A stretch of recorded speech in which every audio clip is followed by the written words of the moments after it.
La générosité transcendante. D'habitude, quand vous donnez quelque chose à quelqu'un, vous êtes très conscient que c'est vous-même, personnellement, qui le faites. Vous êtes conscient d'être celui qui donne, de l'action de donner, et de ce que ressent la personne qui reçoit. Le simple fait de donner quelque chose met en œuvre de nombreux concepts et attachements. Il y a la volonté d'être reconnu comme donateur. Ceci est à moi, et voilà que je vous le donne.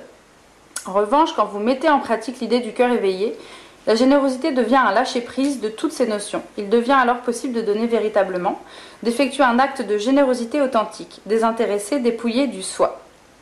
Il s'agit de ne pas juger vos actions ni celles des autres. Quand vous donnez, c'est tout.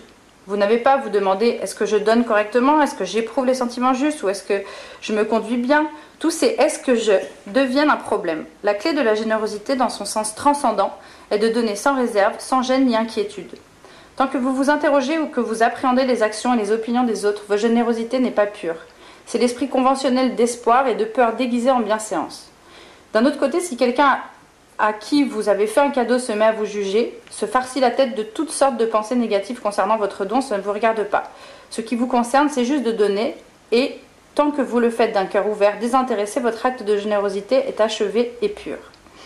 La générosité transcendante est simplement une volonté d'être ouvert et de faire ce qui est nécessaire dans le moment, sans aucune justification philosophique ou religieuse. Quand vous voyez quelqu'un dans le besoin, vous êtes prêt à partager vos biens, votre bonheur, votre sagesse, et vous êtes aussi disposé à partager la souffrance de l'autre.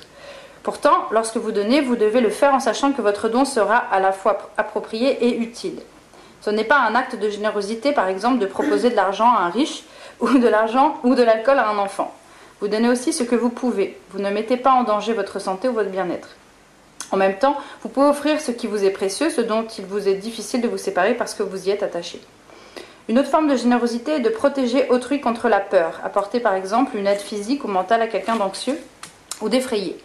Vous pouvez soulager ses craintes simplement en étant une présence apaisante et quelqu'un à qui parler. Ou bien l'hiver, vous pouvez proposer un abri chauffé à qui est confronté aux terreurs du froid. Protéger une personne ou un animal de quelque manière que ce soit est la générosité de protection. Vous pouvez aussi assurer une protection contre la peur de la maladie en procurant des médicaments ou contre la peur de la mort en offrant une compagnie, de l'attention et des conseils spirituels. Il est possible d'effectuer ces actes de disponibilité n'importe où, au milieu d'un concert de rock, dans un bus ou chez le boucher. Qui sait? Vous pouvez appliquer cette idée du cœur éveillé à toutes vos interactions, avec les autres comme avec vous-même. Nous nous parlons parfois comme si nous étions deux personnes. Quel imbécile tu es! Mais comment peux-tu être aussi stupide? Ce tu bénéficiera alors de la même bonté et de la même disponibilité que n'importe qui d'autre. N'oubliez jamais d'être généreux envers vous-même lorsque vous vous efforcez si durement d'être à la disposition des autres.